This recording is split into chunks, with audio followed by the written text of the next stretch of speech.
और हमारे साथ यूपी के पूर्व डिप्टी सीएम और राज्यसभा सांसद दिनेश शर्मा जी जुड़ गए हैं, उनका रुख कर लेते हैं। सर, आपका बहुत बहुत स्वागत है न्यूज इंडिया पर। और सबसे पहले यही सर कि कल बाबरी मस्जिद की नींव रखी जाती है और कोलकाता में एक सामूहिक गीता पाठ का आयोजन है। क्या तैयारी है बीजेपी की कोलकाता और पश्चिम बंगाल में?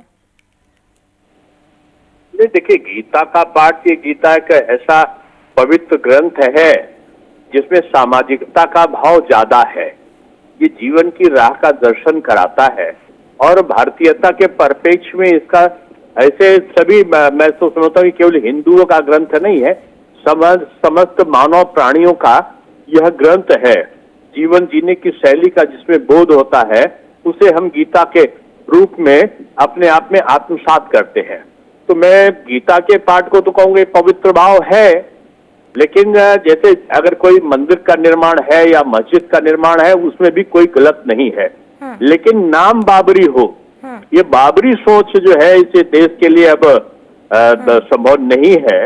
और माननीय सुप्रीम कोर्ट का निर्णय उस बाबरी ढांचे के बारे में आ चुका है, इसलिए वो प्रसंग अपने आप में समाप्त है।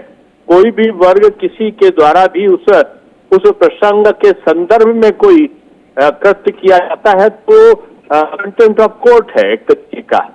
तो मैं समझता हूँ कि तृणमूल कांग्रेस को जो सरकार है उसको तो जिसमें अच्छा के निर्माण की बात की है, उस पर प्रतिबंध लगाना चाहिए था। लेकिन ये उनके दल के एक नेता के द्वारा कृत्य जानबूझकर किया, सामुदायिक उन्माद बंगाल में फैले, इसलिए वो चाहते हैं कि ध्रुवीकरण के लिए। तो ये चीजें न देश के हित में है न बंगाल के हित में। बिल्कुल। और दिनेश जी, ये भी एक बड़ा सवाल यहाँ पर उठता हुआ नजर आ रहा है कि आप लोगों ने, और ये जो सामूहिक गीता पाठ है उसमें ममता बनर्जी को भी आमंत्रित किया गया है। अब अगर ममता बनर्जी वहाँ नहीं पहुँचती है तो बीजेपी को एक मौका भी मिल जाएगा कि ममता बनर्जी हिंदू विरोधी है। देखिए, बीजेपी मौके के लिए थोड़ी करती है। बीजेपी का ये तो कोई बीजेपी का तो ये कार्यक्रम है नहीं, वो पब्लिक के लोग कर रहे हैं। और अगर उसमें मुख्यमंत्री के नाते वो दूसरे धार्मिक कृत्यों में जा सकती हैं तो गीता के पाठ में जाना में कोई, मैं समझता हूँ कि हर्ज नहीं है, क्योंकि गीता पे तो में भी गीता रख कर शपथ खाने का प्रावधान है। यानी गीता केवल एक ग्रंथ नहीं है, हमारे जीवन की आत्मा है। तो अगर कोई मुख्यमंत्री उसमें जाता है तो वो पवित्र भाव से जाएगा तो उसको साधुवाद की पात्र बनेंगी। बिल्कुल। शर्मा जी, ये भी देखना होगा कि क्योंकि 2026 में चुनाव है, बाबरी की नींव रखी जाती है और उसके ठीक एक दिन बाद इस गीता पाठ का आयोजन, जिसमें कई बड़े चेहरे भी शामिल हो रहे हैं। पंडित धीरेन्द्र शास्त्री हिस्सा ले रहे हैं, रामदेव बाबा भी आ रहे हैं, साध्वी रीतम्बरा और कई ऐसे बड़े चेहरे भी आ रहे हैं।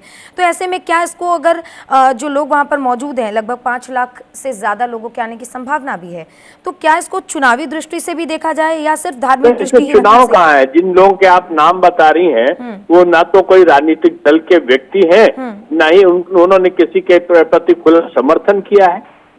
तो ये राजनीतिक नहीं, ये तो धार्मिक भावना है और धार्मिक से ज्यादा ये सामाजिक कृत्य है। लोग गीता से आच्छादित हो, ये किसी भी देश के लिए एक गर्व की बात है।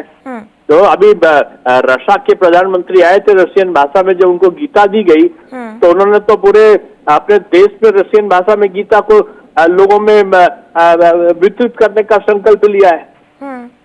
तो इसी को लेकर शर्मा जी राजनीति भी अब शुरू हो गई है कि क्यों अब पुतिन को गीता दी गई, क्यों भेंट की गई? अब गीता तो जापान के प्रधानमंत्री को दी गई थी, जिसमें बुलेट ट्रेन आ गई। तो ये मोदी जी और ये गीता की शक्ति है जो व्यक्ति के मन का परिवर्तन करती है।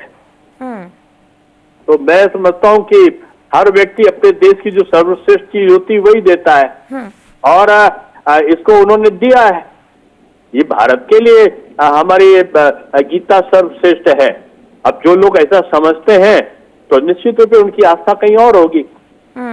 शर्मा जी, अब एक चीज मैं आपसे और जानना चाह रही थी, जब आप आज हमारे साथ जुड़े भी हैं, बातचीत भी विस्तार से हो रही है। कल जिस बाबरी मस्जिद का नींव रखी गई, बाबरी मस्जिद की शिलान्यास किया गया, इस बीच मुझे ये जानना है कि तमाम चीजें हो रही थी, लेकिन बाबरी मस्जिद की नींव से पहले टीएमसी ने हुमायूं कबीर को निष्कासित कर दिया। निष्कासन के बाद भी देखिए, मिली जुली नौटंकी है उसकी। आपने अगर निष्कासित किया होता, आपका उसके प्रति विरोध होता, तो आप आप 4 ठो पुलिस कांस्टेबल बेच के रुकवा सकती थी। हाँ। आपने रुकवाया नहीं, सुप्रीम कोर्ट का उल्लंघन किया। उस व्यक्ति ने एक तरीके से, जब वो बाबरी विवाद ही समाप्त हो चुका है, तो फिर से बाबर का नाम मस्जिद बनाना कोई पाप नहीं है, वो तो एक अच्छा और पुण्य का काम है, आप करो।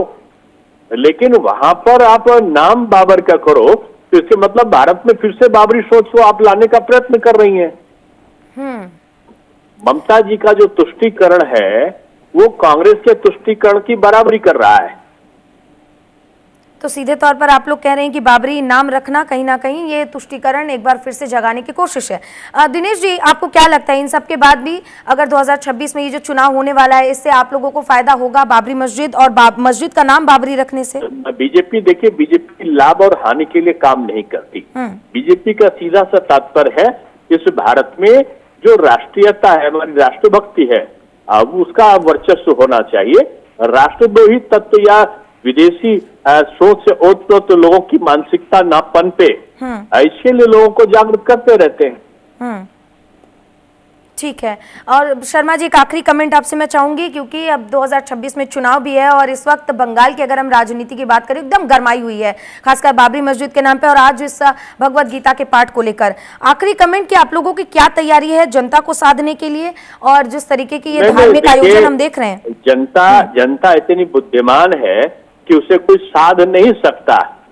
जो नेता साधने की कोशिश करता है, जनता उसकी सुध ले लेती है। ये बिहार में आपने तेजस्वी की सुध देखा कि श्रावण माह में उन्होंने राहुल जी के साथ में मुर्गी को चूस कर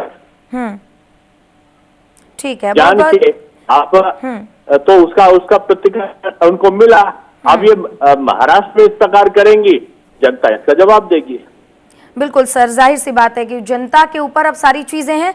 बहुत बहुत शुक्रिया सर, आप हमसे जुड़े और आपने विस्तार से इस पर बात की, अपनी राय रखी और हमारे साथ जुड़े थे यूपी के पूर्व उप मुख्यमंत्री दिनेश शर्मा जी।